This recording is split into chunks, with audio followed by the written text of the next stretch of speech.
नमस्कार शेतकरी मित्रांनो. तर यावर्षी बागेत बऱ्यापैकी अडचणी आल्या. म्हणजे गोळीघाडावर जाणे, बाग फुटायला दबकणे म्हणजे मागे पुढे फुटणे आणि त्यामुळे फ्लॉवरिंगच्या प्रक्रिया पण मागे पुढे झाल्या त्या. आणि आता सध्या आमच्या विभागात कुजीची समस्या जास्त जाणवू आल्या, म्हणजे जास्त कूज व्हायला लागल्या. त्यासाठी शेतकरी अनेक उपाययोजना कराल ती. त्यातलं महत्त्वाचं म्हणजे डिपिंग घ्यायला ती आणि डिपिंगमध्ये डायमोड टाकतात की जेणेकरून कूज होणार नाही.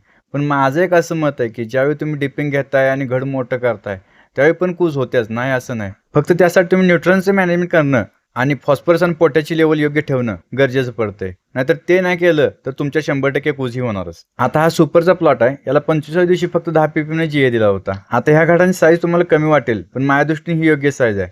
पण ह्या एकराच्या प्लॉटमध्ये एकही घड कुजलेलं दिसत नाही. हे याचं वैशिष्ट्य. आज या प्लॉटचं 40 दिवस झाले ते आणि ह्याचं जीएचं स्प्रे 2 झाले ते. म्हणजे लेटच आम्ही जीए द्यायला चालू केले, कारण कुजणार नाही म्हणून. आता काही जणांना घड मोठ लागते ती, म्हणजे कुजणार नाही तरी पण म्हणते ते. पण काय आहे त्याचा मला तर काही उपयोग वाटत नाही. आता माझ्या दृष्टीने माझ्या प्लॉटची साईज एक नंबर वाटत्या आणि घडाकडे बघितलं तर घड पण पूर्ण लवचिक आहे ती. म्हणजे काहीच हार्डनेस पण नाही, काय नाही. आणि घड जेवढं स्मूथ तेवढी क्वालिटी चांगली होते. आणि आता हे लहान वाटणारं घड फ्लावरिंगचा आणि रिव्हर्सचा स्प्रे झाल्यानंतर ऑटोमॅटिक मोठं दिसते ती. घड लहान राहिल्यावर त्याची काय क्वालिटी होत्या आता ह्या घडाकडे बघून तुम्हाला समजत असेल. हे सुद्धा घड लहानच होतं आणि अजून सुद्धा लहानच आहेत, पण क्वालिटी बघितलं तर एक नंबर झाल्या. क्वालिटीला काय तोडच नाही.